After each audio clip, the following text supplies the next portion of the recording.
सुप्रभात।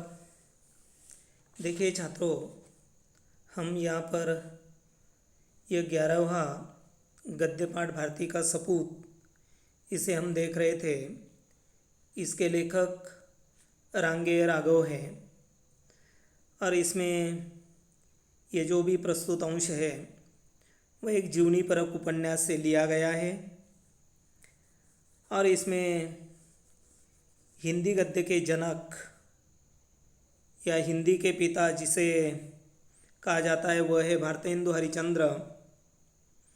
उनके जीवन के विविध पहलुओं का एक रोचक ढंग से परिचय इस गद्य में रांगे राघव जी ने किया है।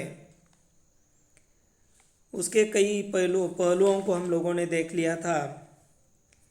यहाँ तक हम लोगों ने देख लिया था कि 5वीं कक्षा की अवस्था में ही उन्होंने कविता लिखना आरंभ कर दिया था।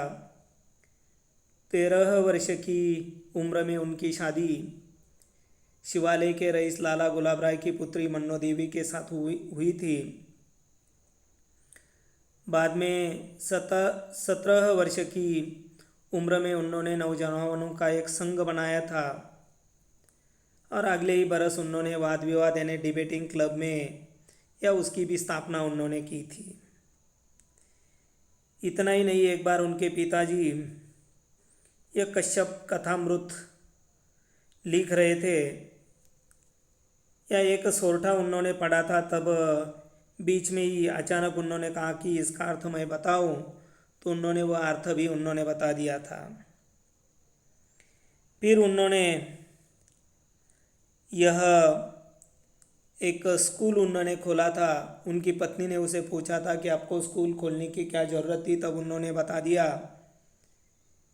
कि अंग्रेज़ों के जो स्कूल है उसमें अंग्रेज़ी पढ़ाई जाती है, लेकिन हमारी भारतीय संस्कृति उसमें नहीं पढ़ाई जाती है और इसीलिए ये स्कूल उन्होंने खोला है। यह बात उन्होंने बताई। इतना ही नहीं, शुरू में सिर्फ 5 विद्यार्थी थे, लेकिन वे बढ़ते बढ़ते 30 विद्यार्थी हो गए और तब बाद में उन्होंने एक अध्यापक अपनी ओर से उन्होंने वेतन देकर पढ़ाने का काम उन पर सौंपा दिया था। छात्रों को वे किताबें और कलम मुफ्त में देते थे। फिर बाद में उन्होंने एक होम्योपैथिक अस्पताल उन्होंने खोला था। वहाँ वे मुफ्त में दवा बांटने का काम करते थे। यहाँ तक ये सारी बातें हम लोगों ने देख ली थी। इस पर उनकी पत्नी जो है मन्नो देवी कहती है कि देखिए, आपके पूर्वजों ने कमा कर रखा है और इसीलिए तो आपका हाथ इतना खुला है, यानी इतना आप बांटते हैं, इतना मुफ्त में देते हैं। लेकिन वे जो गरीब लोग हैं वे बेचारे कड़ी मेहनत से धन कमाते हैं और तभी वे लोग एक एक पैसे के लिए दांत यानी एक पैसा दांत से पकड़ कर चलते हैं, यानी हर व्यवहार में कंजूसी करते हैं। यहाँ तक हम लोगों ने देख लिया था। उसके आगे देखिए,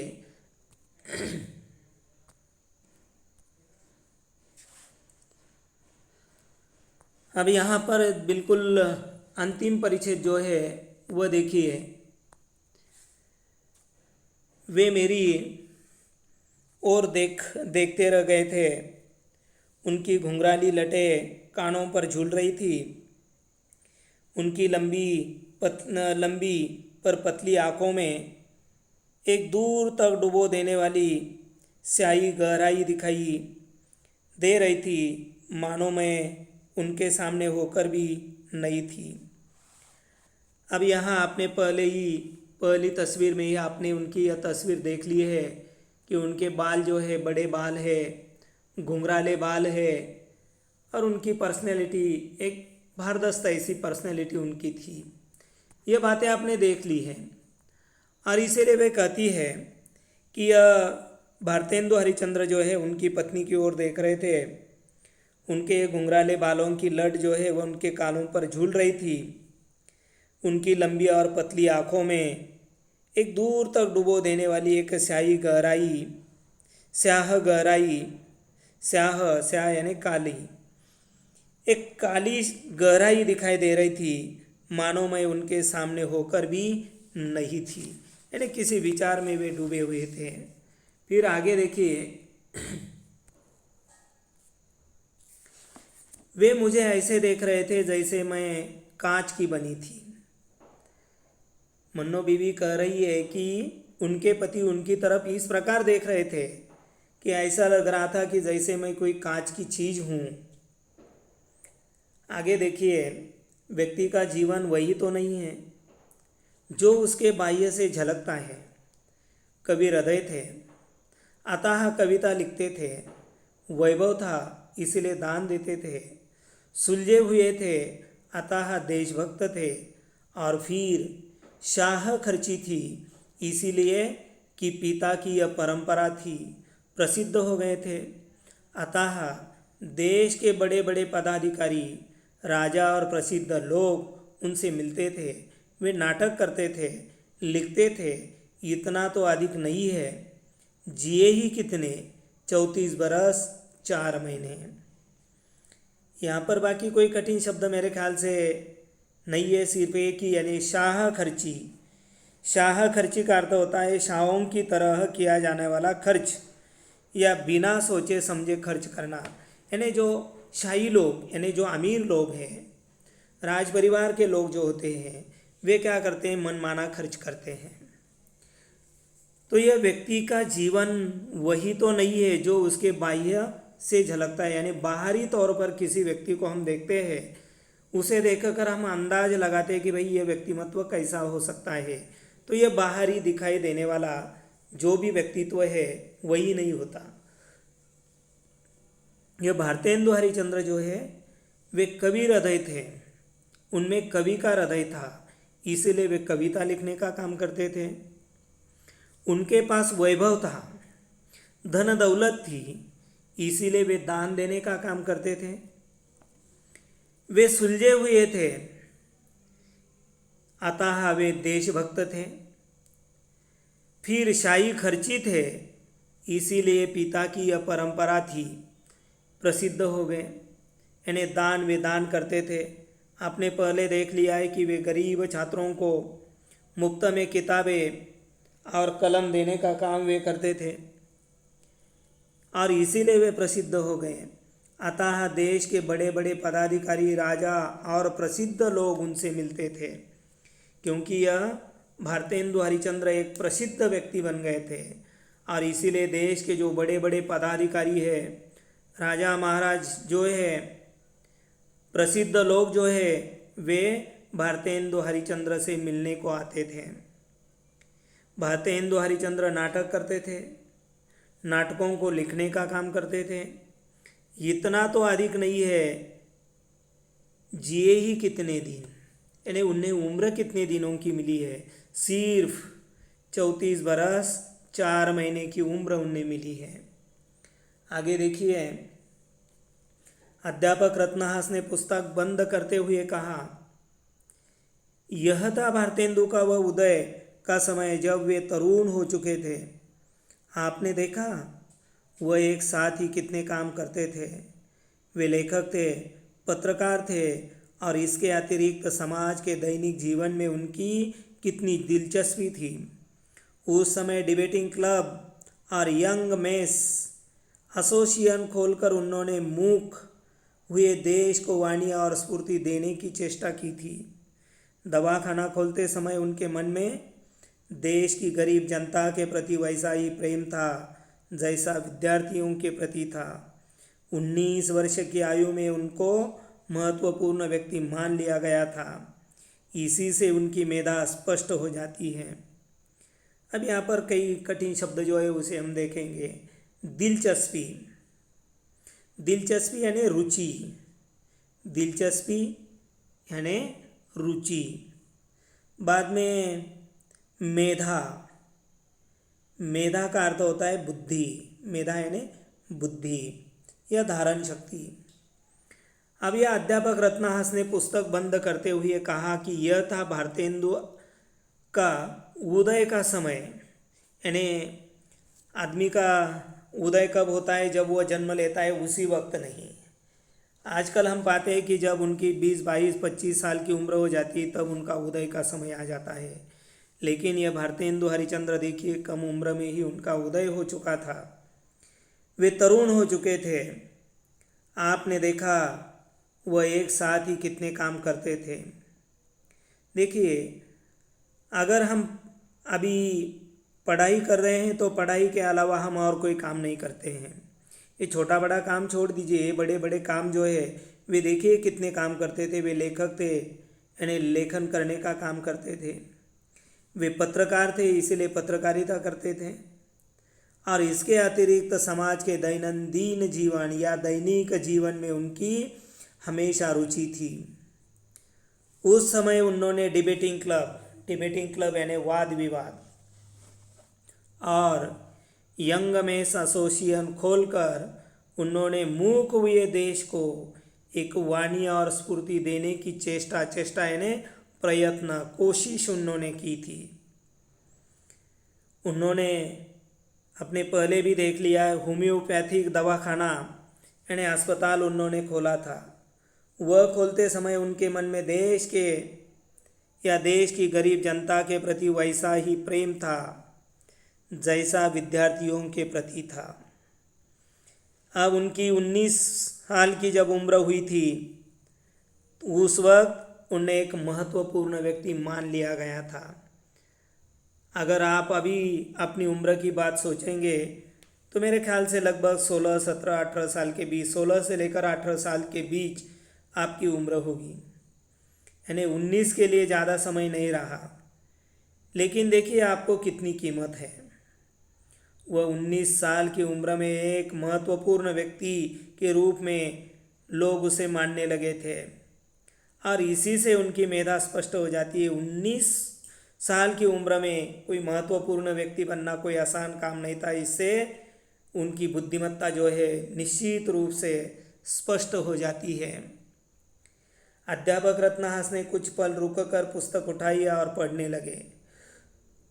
फिर यह अध्यापक रत्नहास जो है उन्होंने वो किताब उठाई और पढ़ने लगे। क्या पढ़ा देखिए, बाबू साहब की कैसी तबीयत है?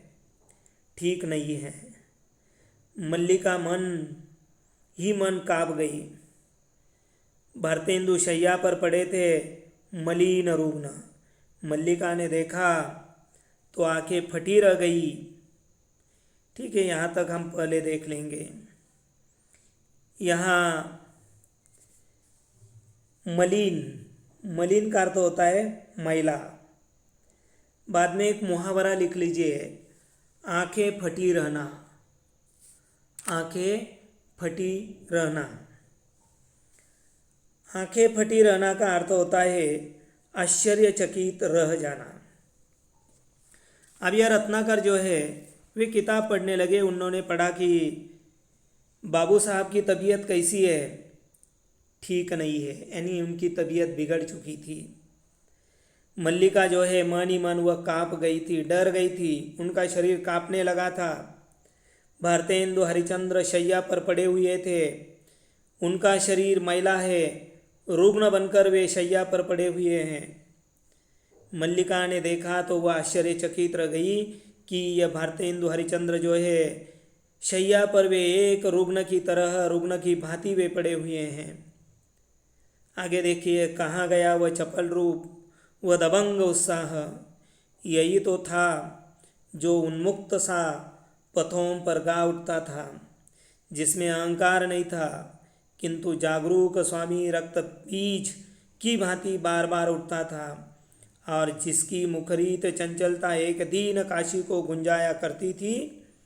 यही था वह कुलीन जो मनुष्य से प्रेम करना जानता था।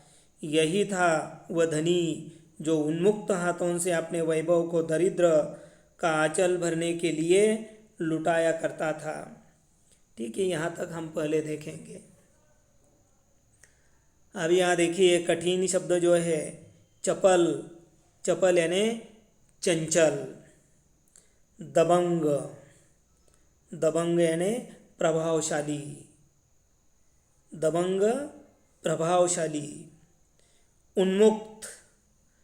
उन्मुक्त का अर्थ है आज़ाद,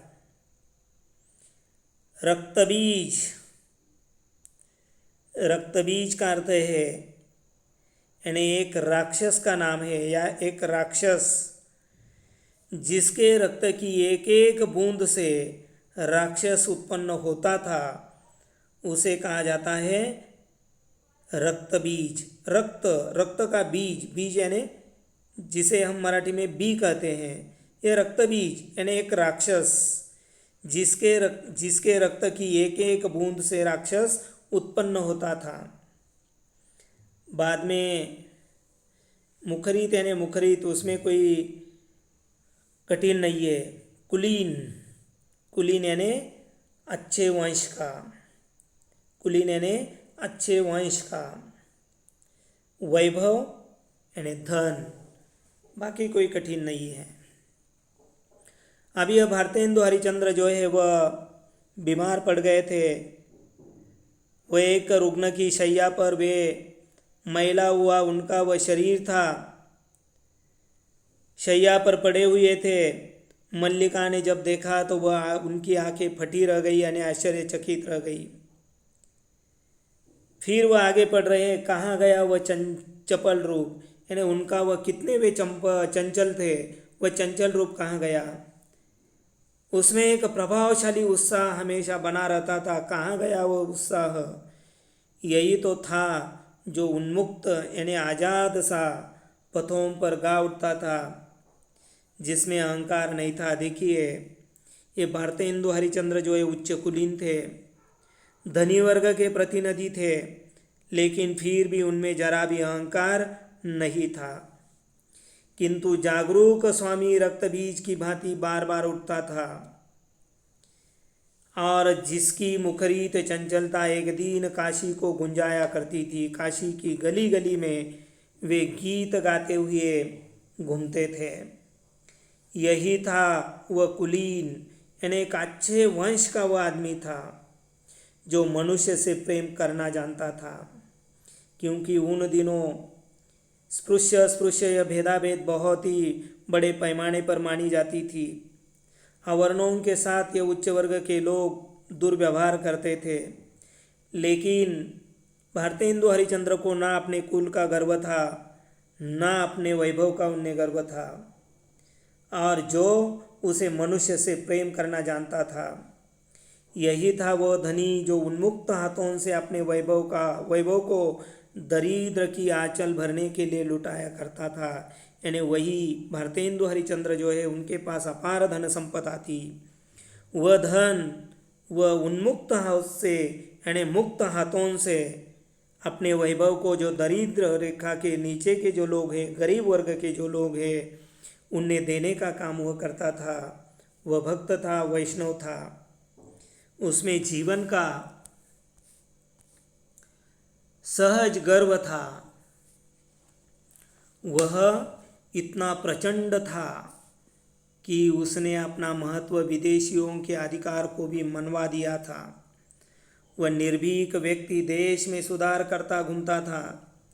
उसने अतीत के भव्य गौरव का स्वप्न साकार कर दिया था। उसके प्रेम गीतों ने सारे भारत को ढक दिया था। यही था वह जो अपनी खाल बेचने को तैयार था, परंतु याचक से ना नहीं कर सकता था। मल्लिका को वाद्य ध्वनियों में झूमते भारतेंदु का रूप याद आया। सारी रात्रि कविता की बातें करते निकल जाती थी, परंतु इस व्यक्ति ने कभी छोटी बात नहीं की, जैसे वह किसी निम्न कोटि की बात के लिए नहीं जन्मा था। राजा महाराजा पंडित सब ने उसे भारतेंदु कहा था। क्यों? क्योंकि वह नेता था। उन्होंने साहित्य, धर्म, देश, दारिद्र्य मोचन और कला और अपमानिता नारी के उद्धार के लिए अपना सर्वस्व न्यौछावर कर दिया था। क्या वह मनुष्य था? यहाँ पर कठिन शब्द देखिए, प्रचंड। प्रचंड का अर्थ होता है प्रतापी। मनवाना, मनवाना का अर्थ होता है किसी को मानने में प्रवृत्त करना, किसी को मानने के लिए या मानने में प्रवृत्त करना। निर्भीक, मनवाना करते हैं, फिर आप सोच में पड़ गए होंगे कि मानने में प्रवृत्त करना है क्या। मान लीजिए अगर आपका दोस्त आपको कह रहा है कि चल आपको गांव जाना है, गांव में जाकर आएंगे, वह नहीं बता रहा है, मुझे नहीं आना है, लेकिन आप क्या करते हैं, उसे गांव में ले जाने के लिए तैयारी करते हैं और उसे साथ ले जाते हैं, यानी मनवा लेते हैं, यानी मानने के लिए प्रवृत्त करते हैं उसका, यानी उसके लिए शब्द क्या है, मनवा लेना।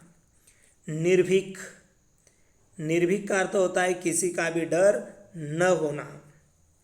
बाद में दारिद्र्य मोचन, अभी आपको मालूम है संकट मोचन, हनुमान जी का एक नाम है संकट मोचन वीर हनुमान, यानी संकट का मोचन करने वाले, संकट को दूर करने वाला यानी हनुमान।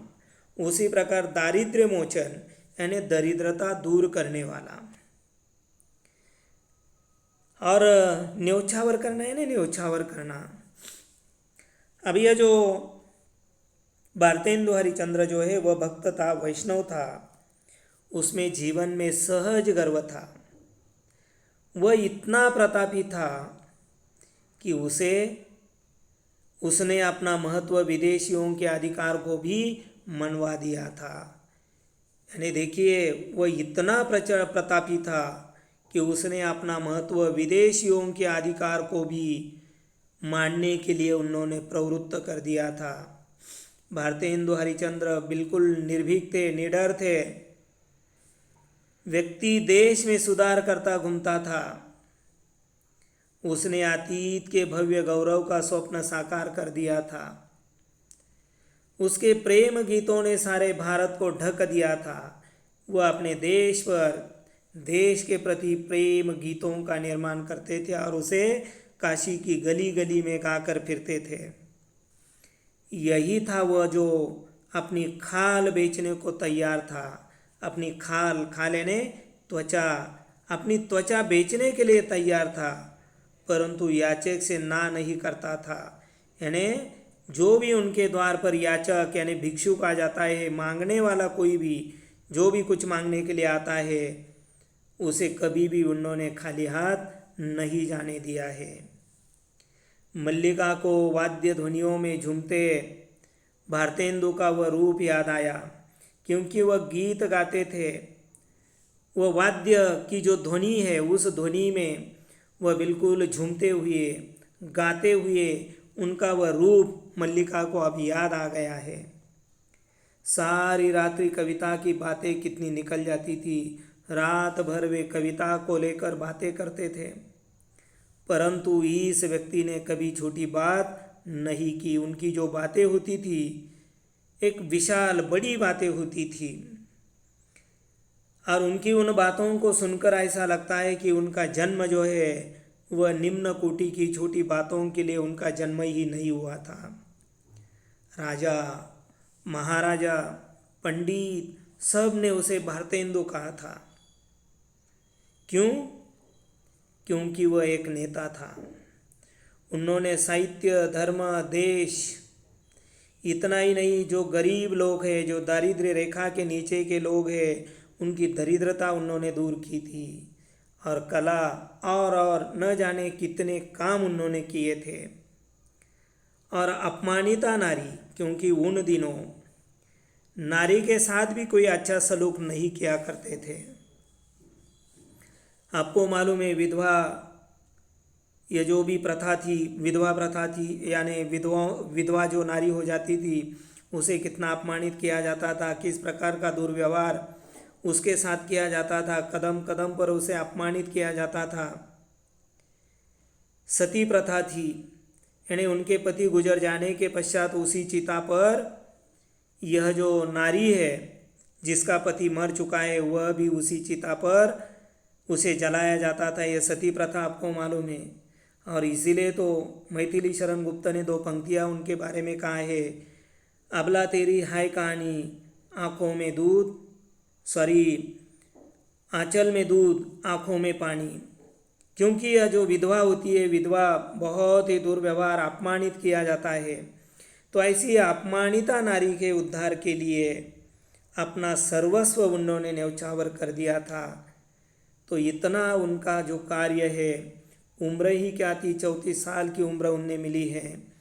इतनी कम उम्र में उन्होंने इतने बड़े काम उन्होंने किए हैं।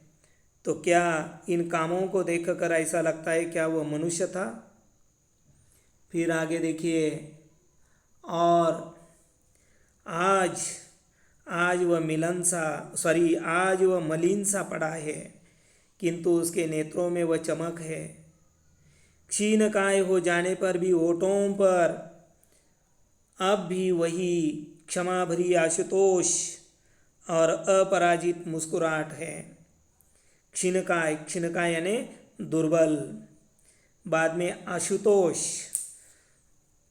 अगर किसी का नाम आशुतोष है तो उसे अपने नाम का अर्थ मालूम होना चाहिए। अगर मालूम नहीं है तो मैं बता देता हूँ। आशुतोष का अर्थ होता है तुरंत प्रसन्न होने वाला। आशुतोष यानी तुरंत प्रसन्न होने वाला। और यह जो उन्होंने देश के लिए, जो गरीब लोग हैं उन गरीबों के लिए, अपमानित जो नारी है उस नारी के उद्धार के लिए भारतेंदु हरिश्चंद्र ने धर्म के लिए, देश के लिए अपना सर्वस्व न्यौछावर कर दिया था। क्या वह मनुष्य था? और आज हम उसे देख रहे हैं। आज उनका शरीर मलिन हो गया है, मलिन सा वह शैया पर पड़ा हुआ है। उसके नेत्रों में लेकिन आज भी वही चमक दिखाई दे रही है। उनका शरीर दुर्बल है, लेकिन होठों पर आप भी वह क्षमा भरी आशुतोष और अपराजित मुस्कुराहट है। फिर आगे देखिए, मल्लिका चिल्ला पड़ी, स्वामी, और दारुण वेदना से भारतेंदु के पांव पकड़कर फूट फूट कर रोने लगी। मुहावरा यहाँ पर लिख लीजिए, फूट फूट कर रोना। फूट फूट कर रोना का अर्थ है जोर जोर से रोना। अब यह भारतेंदु हरिश्चंद्र जो है वह बीमार है, उनका शरीर मलिन है, रुग्ण की शैया पर वे पड़े हुए हैं, पूरी तरह से शरीर मैला है। और अचानक भारतेंदु हरिश्चंद्र की मृत्यु हो जाती है। यह देखने के पश्चात यह उनकी पत्नी मल्लिका चिल्ला पड़ी, जोर से चिल्लाती है, स्वामी। और दारुण यानी भयंकर, भयंकर वेदना से भारतेंदु के पांव पकड़कर वह जोर जोर से रोने लगी। और अंतिम हिस्सा जो है उसे अब हम देखेंगे। अध्यापक रत्नहास ने देखा लोगों की आंखें गीली हो गई थी। उसने कहा, और उसके बाद किंतु एक व्यक्ति उठ खड़ा हुआ। उसने धीरे से कहा, उसके बाद सब जानते हैं अध्यापक महोदय, भारतेंदु के जलाए दीपक से असंख्य दीपक जल उठे। आइए बाहर बाग में चलते हैं। आज हमने इसी संबंध में भारतेंदु के जीवन से संबंधित एक नाटक खेलने का आयोजन किया है। उसका नायक हरिश्चंद्र ही है, हिंदी गद्य का पिता, भारती का सपूत। और यहाँ पर यह गद्य खत्म होता है। अब इस परिच्छेद का स्पष्टीकरण देखिए। अभी अध्यापक रत्नहास ने भी देख लिया, सभी लोगों के तरफ उन्होंने देख लिया। सभी लोगों की आंखें गीली हो गई थी, सभी को दुख हो गया था। क्योंकि जिन लोगों का उद्धार, जिन नारियों का उद्धार, गरीबों का उद्धार, देश का उद्धार करने का कार्य, धर्म का उद्धार करने का कार्य जिस एक महान व्यक्ति ने किया था, वही महान व्यक्ति भारतेंदु हरिश्चंद्र जो है, अब वह उनकी मृत्यु हो गई है। और इसीलिए सभी लोगों को रोना आ गया था, उनकी आंखों में आंसू निकल आए थे, आंखें गीली हो गई थी। उसने कहा, और उसके बाद किंतु एक व्यक्ति उठ खड़ा हुआ। उसने धीरे से कहा, उसके बाद सब जानते हैं अध्यापक महोदय, भारतेंदु के जलाए दीपक से असंख्य दीपक जल उठे। क्योंकि भारतेंदु हरिश्चंद्र ने बहुत से लोगों का उद्धार किया था। आइए बाहर बाग में चलते हैं। फिर बाग में चले जाते हैं। आज हमने इसी संबंध में भारतेंदु के जीवन से संबंधित एक नाटक खेलने का आयोजन किया है। यानी भारतेंदु के पश्चात भारतेंदु हरिश्चंद्र को लेकर उनके जीवन के कई पहलुओं को लेकर एक नाटक का आयोजन किया गया था, नाटक खेलने का आयोजन किया गया था। और उसका नायक जो था वह था भारतेंदु हरिश्चंद्र। जो भारतेंदु हरिश्चंद्र हिंदी गद्य का पिता यानी हिंदी साहित्य का पिता उसे या हिंदी का पिता उसे कहा जाता है। और इतना ही नहीं तो यह आपने पहले ही देख लिया है कि महाकवि रत्नाकर जी ने उन्हें भारती का सपूत कहा है। तो इस प्रकार अंतिम पंक्ति में उन्होंने कहा कि हिंदी गद्य का पिता और भारती का सपूत भारतेंदु हरिश्चंद्र जो है उनका नाटक खेलेंगे। और यहाँ पर ये जो गद्य है वह गद्य समाप्त हो जाता है। अब गद्य के नीचे जो भी कृतियाँ हैं वह कृतियाँ आपको घर पर हल करनी है। जैसे अगर हम यहाँ पर देखते हैं तो पहली जो है आकलन में, आप क्यों आइसों के लिए सिर खपाते हैं, वाक्य में आइसों का प्रयोग इनके लिए किया गया है। किनके लिए किया है? तो काश्मीरी मास्टर विश्वेश्वर प्रसाद के लिए किया है, 2 बाबू वेनी प्रसाद के लिए किया है, और 3 नासमझ और अशिक्षित लोगों के लिए किया है। फिर आ में देखिए, लिखिए भारतेंदु का व्यक्तिमत्व। भारतेंदु का व्यक्तिमत्व यानी प्रभावशाली था, या भारतेंदु प्रभावशाली व्यक्तित्व के स्वामी थे। उनका रूप चपल था। दूसरा जो चौकोन है या उसमें हम लिखेंगे, पतली लंबी और चमकदार आंखें थी, घुंघराली लटें कानों पर झूलती रहती थी। और तीसरे में लिखेंगे, भारतेंदु का उत्साह दबंग था, वे फक्कड़ थे, निर्भीक थे। इस प्रकार जो भी कृतियाँ हैं उन कृतियों को आपको घर पर हल करना है। बाद में हम यथावकाश इसके बारे में और भी चर्चा करेंगे, लेकिन फ़िलहाल आप तब तक के लिए हम यहाँ पर रुकते हैं। आप सभी के लिए धन्यवाद।